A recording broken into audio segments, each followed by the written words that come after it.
everyone. So this is going to be my tips and tricks of winter sowing. I'm going to start off by saying that I am no expert. I never claim to be an expert in anything, but I've been doing this for a handful of years and I've learned a lot. I've put up other videos. I'll link all those below. I've done how I've done winter sowing the past couple of years, and then I also did a winter sowing reveal where I show you how everything did.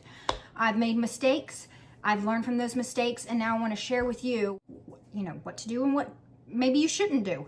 Sometimes we all have to learn for ourselves though, so what didn't work for me, I'm not saying that you shouldn't try it, but I'll just share my experiences with you. I struggled with how to format this video, but I think what I might do is, because a lot of times when I'm doing something, I forget to tell you things that I think are important. So I thought, well, I have my notes here. I'm just going to do a sit down talk and then maybe do like a side by side where while I'm talking about stuff, I show you the process that I do. Okay, first off, how does it work? If you're someone like me, knowing why and how something works and why it works is like the aha moment. And then when you have that moment, it all makes sense how to do it and why you do it and why it's good. So, winter sowing, why is it so special? Why does it work so well? Think of it this way. If you're new to gardening, you might not know this or haven't even thought about it because you didn't have to. Think about, I love tomatoes, so I'm just going to use my beloved tomato as an example. Think about a tomato on a vine that no one picked, okay? It eventually will fall off the vine. Then the elements start to break it down. It rots. Inside the tomato are the seeds. The sun, the snow, whatever the case may be, kind of puts that seed down into the dirt a little bit. And then when the time is right, the temperatures are right, that seed will want to germinate. So that's what happens inside winter sowing containers. You're making like a tiny little greenhouse where when the sun hits it, it warms up the inside a bit more than what's happening on the outside. And the seeds germinate a little sooner. And then they grow inside that container. The container protects it from the elements. And then you can start your seeds earlier in a kind of a natural way instead of indoors. Another good reason to do winter sowing, if you don't have the space for like a grow setup with lights, all the containers that you have to buy, like the 10-20 trays, all you need is some jugs. And you can, wherever you work or your neighbors, just ask them to save their milk jugs. Milk jugs work really, really well. Food containers that sometimes you get lunch meat in, like those would work well. You just have to put some holes in the top so that water or snow can kind of get down in there and keep the soil moist. I'll put a list of like what containers that you could use. And you also want to put drainage holes in the bottom of it. So I like to use this soldering tool. It just makes it very quick and easy, but you can use the tip of a hot glue gun. You could poke holes in the bottom with a knife or some scissors, just something to put holes for drainage. The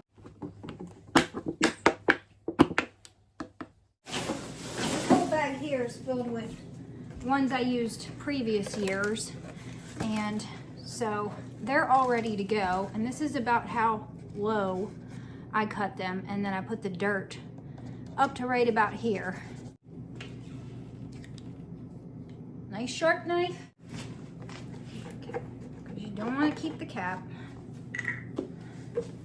And you're going to leave one side that you don't cut.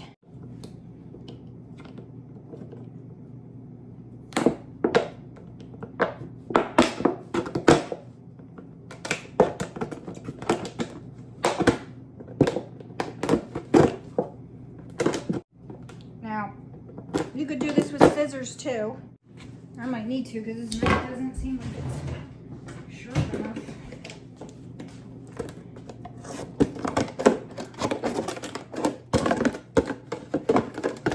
So you just want to be able to bend it back. This one's not, so I need to cut it a little more.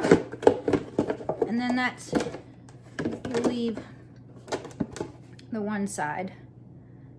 So there's not a whole lot to it. You just have containers, put drainage holes, you put some dirt in there, and then you put your seed, tape it up, set it outside, and then when the time is right, those seeds germinate. So So different things that you could use. You can use carry-out containers. You can use milk jugs, water jugs. You could even use big storage bins if you want to use those. Now, I have learned that translucent is better than transparent as far as protecting the seedlings inside. The only reason for that being is when you have like a really, really sunny day, the inside of the container could possibly get too hot for certain things like brassicas, which is like your cabbage, cauliflower, broccoli. Stuff like that can kind of get singed or, you know, burnt, or it might even cause them to go to seed if it gets hot enough inside that container. Even so, I prefer these jugs right here. Let me get them. And I reuse these more than 1 year. Once I'm done with these, I actually will put them in a big trash bag, and I hang the trash bag from my garage ceiling. And I also have a place underneath my house, like a crawl space, and I can fit some bags of these containers underneath there and then use them the next year. You just want to kind of keep them out of the elements. If the sun beats down on plastic, like in the hot summer, if you have it somewhere where the sun can hit it, it will break it down, and these will probably not be able to be reused for several years. I've got some that I'm using, they're on the 4th year. These are my favorite. I have used milk jugs in the past. They work really well too. This is one that I just cut. I don't even take the label off. Eventually, being outside in the elements, this will peel off and you can get rid of it. But these are transparent, which means you can see right through them. So essentially the sun could heat this up a little bit more. But what I do to combat that is if I just keep an eye on the temperatures. If it's going to be really hot, I will take a shade cloth. I have some shade cloth that I drape over things like lettuces in the summer that I want to keep going longer and not go to seed. I'll just drape it over the brassicas and things that can go to seed or could possibly be damaged because of the temperature getting too hot inside of these. So these can be used, but I have learned that transparent is better for that reason, or translucent is better for that reason. So, you know, take that as you will, whatever you want to use. But I like these because they're tall, so it gives the seedlings more room to grow. I like it because they're square, so it's easier to kind of cut them. Also, I like the fact that they're transparent and I can see what's happening inside of them a lot easier. A big tip that I'm doing this year is I'm separating out the jugs that have things in them that need to be planted out sooner, like brassicas, broccoli, cauliflower, lettuces, certain herbs, things like that. You can plant out when it still is like cold and freezing. Reason being is last year they were all mixed together and I was using milk jugs that I couldn't see inside, so I forgot what was in what. And a lot of the things I didn't plant out soon enough. So this year I'm separating those things, early planting things, from the things that can wait till, like, you know, April, May, June. So there's snow on the ground outside. This is the perfect time to winter sow. You can winter sow in January, February, March, April. There's certain things that need what's called winter stratification. I will put the definition of what winter stratification is up. Basically what that means is there are certain seeds that need a cold period for them to want to germinate. Now, if you live in a place where it never gets cold enough, you put them in the freezer or the fridge where it's cold. And that's how some people will get the cold stratification for certain things. You can winter sow stuff that doesn't need to be cold stratified. You can winter sow tomatoes and peppers if you want. Now, they're a little bit finickier, I will say that. I've tried a couple of years to do tomatoes and peppers, but last year I started tomatoes and peppers, I'm guessing a little bit too early, and they germinated, and then there was like a really big cold snap, and inside the jug got too cold. It just stunted them. They just didn't look very good. So I prefer to do tomatoes and peppers inside. I do have like a grow light set up in my basement, and it works great.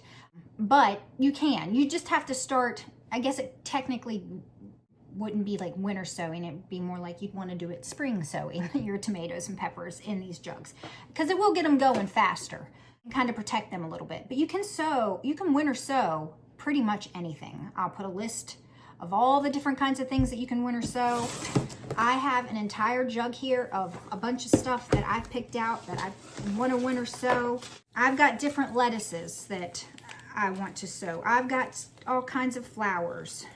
I have even winter sowed carrots. Same thing with celery. I did it with celery. I did it with Brussels sprouts.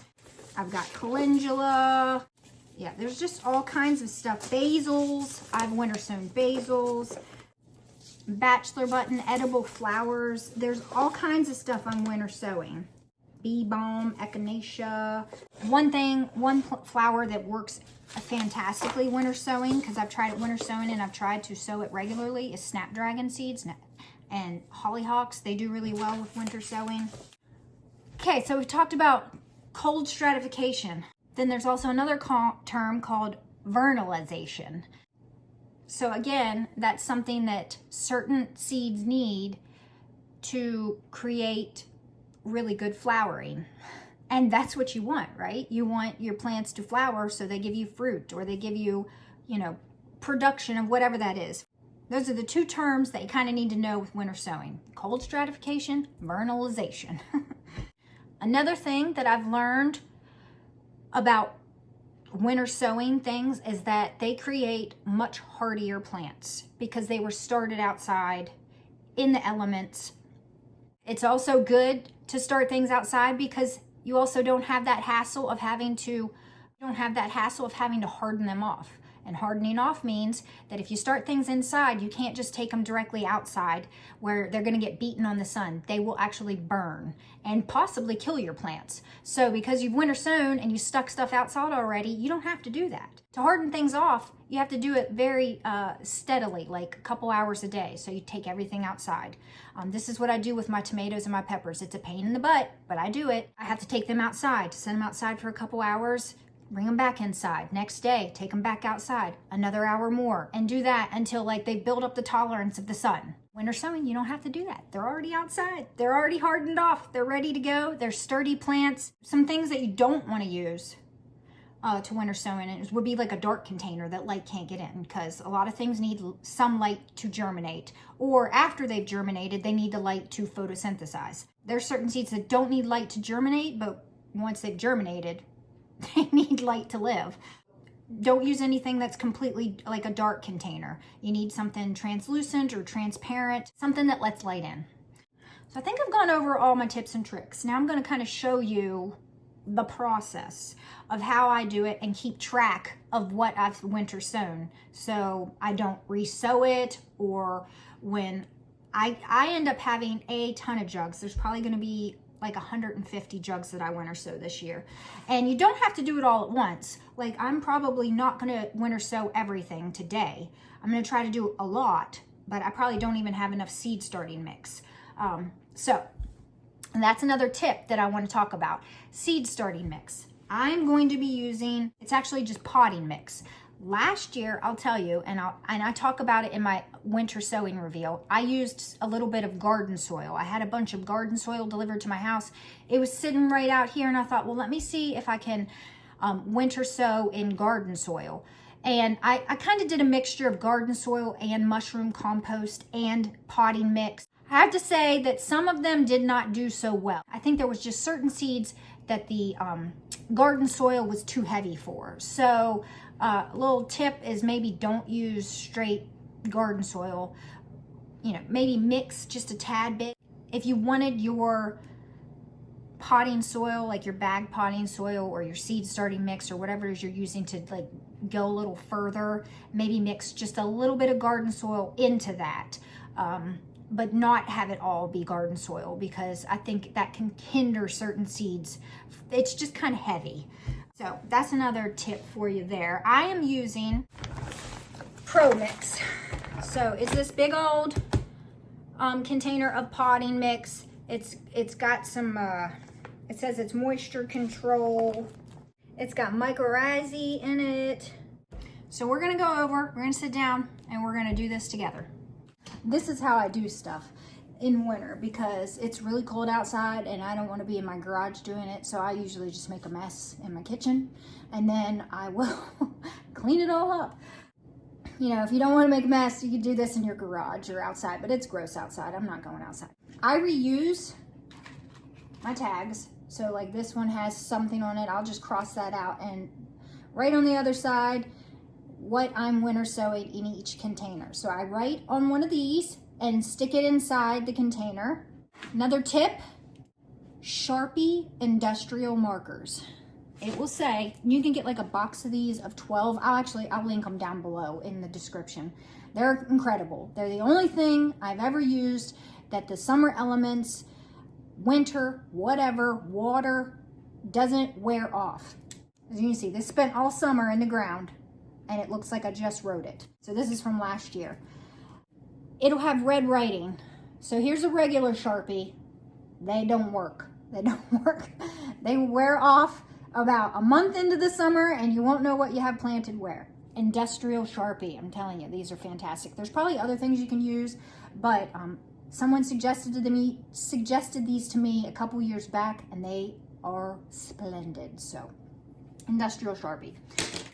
Not only do I write on this tag, I write on the outside of the jug once it's all taped up and ready to go. And then I number each thing, write it down so I know what all I've wintered sowed, what I have. And then whatever number I have on there is the number I put on the jug. But let's get to it. So I'm just gonna sit here and I'm gonna prepare my jugs and you can watch me do it and then we'll figure out what we're gonna winter sow together.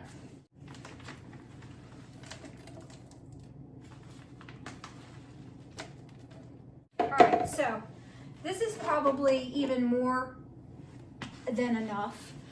There's certain things that need more area for roots. Not a lot of things do. They really only need like 1 to 2 inches of soil to like at least 2 get going. For them to be in here, that's really all you kind of need.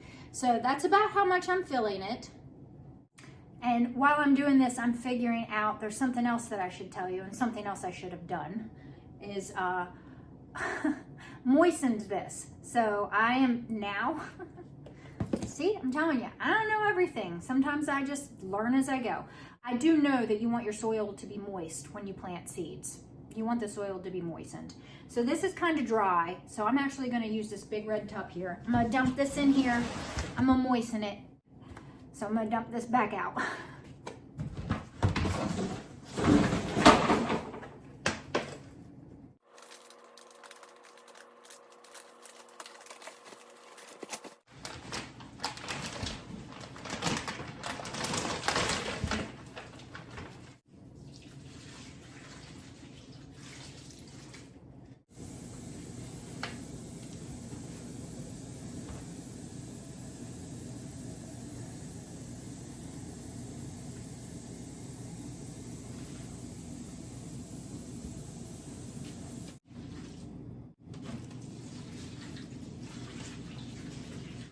Now, sometimes I will actually do these in preparation. Like before winter like really gets going, I'll have these all ready to go sitting in my greenhouse, and that when the time is right and it's time to get started, I've already got them filled with potting mix. I didn't get around to it this year, as you can see. You really do not have to make as big of a mess as I am. I am just, guess I'm a messy person. That's okay. So I did earlier record a little clip of me putting the drainage holes in the bottom of these. My husband has a little soldering tool he uses for projects, so I just use that. You want to do it outside, so I did it in my garage with the garage door up. You don't want to melt plastic and have melted plastic fumes that you're breathing in inside your house. You leave the cap off of your jugs, your milk jugs, whatever jugs you use. That way the snow and rainwater can get down in there. I think I never water, really. You can sometimes see inside these little containers where there's moisture. If you see, condensation on the inside of the bottle, you're good to go.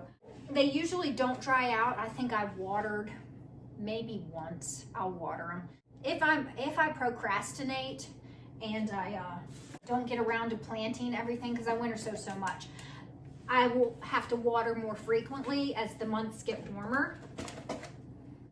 But you'll just keep an eye on them and make sure that, there's a little condensation happening on the inside of them. Take a look and see, You can kind of tell the difference between dry dirt and wet dirt. Wet dirt's darker, drier, well, I should say potting soil. Potting soil is much darker in color, and when it's drier, let me see if I can, some of this is still dry. It's a little more brown. So this is dry. You learn with experience. So the more you do something, the more things you're gonna learn. Just by visually seeing the stuff happening. What wet potting soil looks like as opposed to dry potting soil. My advice is to go at this. I always go at gardening like it's an experiment. Like, is this gonna work? Can I try something different? Sometimes it does, sometimes it doesn't. That's okay. Just go into it without the expectation that you're gonna get it all right. If you do, then you won't be disappointed, because you'll have already set yourself up for, you know, getting something wrong, and that's okay. I still do that, and I don't mind that, because mistakes are knowledge, in my opinion. I had someone tell me the other day that one of my videos was stupid because I made a mistake in it. I don't know about you, but when I watch YouTube and people, like real people doing things, I like to see them, you know, make a mistake and show me that they made a mistake. I think those people are more relatable. Okay, I think I've got enough here that I can kind of show you how to do just these few. I mean, some of you might only be doing like 10 containers and you're not going, you know, hog wild like I do with 150 to 200. So let's just do a few, and I'll show you how to get them all going and how we're gonna set them outside and just walk away. All right, let's pick out a few things here out of my fun stash here.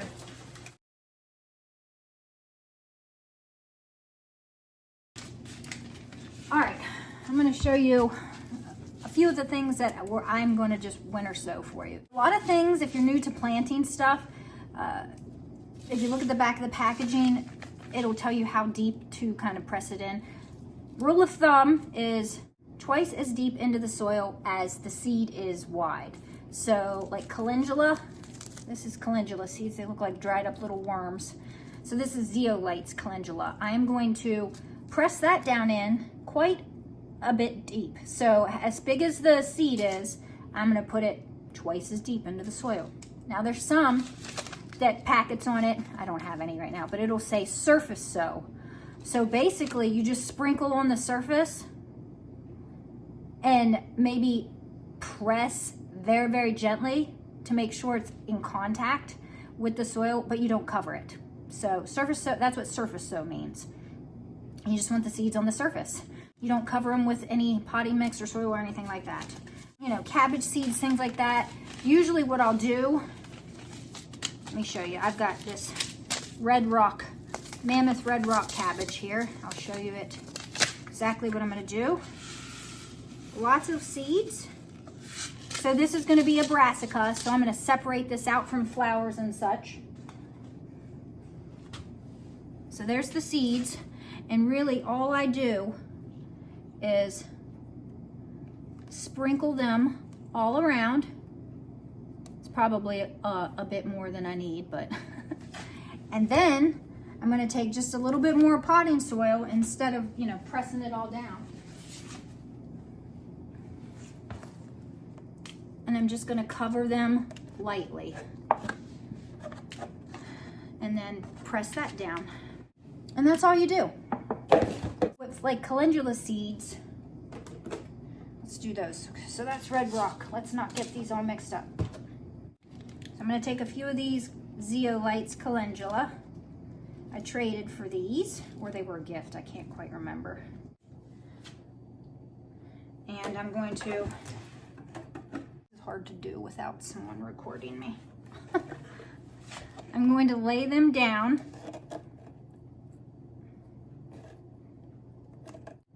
So there's the seeds. I've got them kind of separated out. And then for these, I could sprinkle some more on top, but I'll show you how, since they're bigger. I'm just gonna press them down a little bit and cover them up. I'm gonna do this one up here. There it is. Press it down with my finger, cover it up. That one there, press it down, cover it up. Now I need to make a tag for them and then tape them up. That's what we're gonna do. Mammoth red rock cabbage. Stick that down there. So I just stick it off to the side there. And then this other one we did was zeolites calendula. Cross off the old. Oh, look, I'm already making a mistake. I'm writing with the regular Sharpie. I wanted to show you the regular Sharpie. I did not want to use the regular Sharpie. Gotta pay attention to what I'm doing. Okay. This is zeolites calendula. Now, you want to tape them up. So that's how you create the greenhouse, by closing these back up. You can use duct tape, you can use clear tape. I used both, they both work just fine. This is another reason why I like these jugs, because these are a lot easier to tape because they're completely square, whereas the milk jug has the handle off to the side, and trying to tape around the handle is just kind of hard. So you're just gonna start here where it's still connected, and you're just gonna go around. I usually go around twice.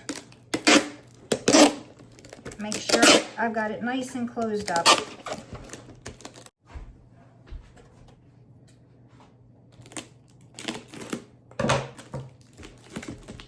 All right. Then I'm going to label the outside as to what it is. So it can easily, if I can't see the tag on the inside, I can just easily look at what's on the outside. So this one was the zeolites calendula, and I'm gonna number it. So number 1, zeolites calendula. So, and then once I've got that written down, I'm writing it down in my notebook. Is zeolites calendula. 2 is red rock cabbage.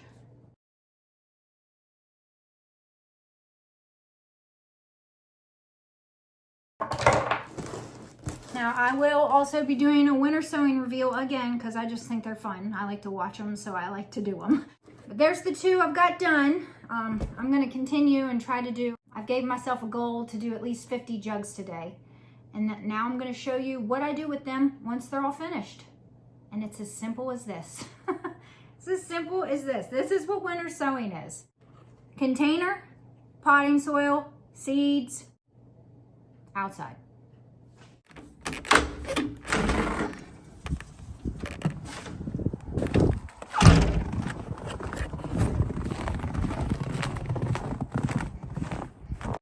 And they're kind of in like a protected area. Last year I had them setting on the other side of the pool there by the chicken coop, but I've got a bunch of bagged up leaves, so this is where they're gonna go this year. Woo! Had to come back inside, it's cold out there. Last little thing I'm gonna leave you with is that, like I said, you wanna leave them in a protected place where the wind isn't gonna knock them over, or animals or something like that could knock them over, because if they get knocked over and the seeds get kind of jumbled, they may not germinate, you know, once you get them fixed back up. I hope that it was helpful. I hope that it gave you motivation to do winter sowing, because I love it. I keep growing and growing what I start with the winter sowing method. I think it's fantastic. Every year I win some, I lose some. The wins are just so fantastic. Stay tuned for the next winter sowing video where I show you how everything did. If you like this video, please give it a thumbs up. Please subscribe. If you think it could be helpful to someone else that you know, please share it. Share it on your Facebook, share it on your Instagram, share it wherever. Help me help other people. And until the next one, y'all, I hope you enjoy your day. Bye.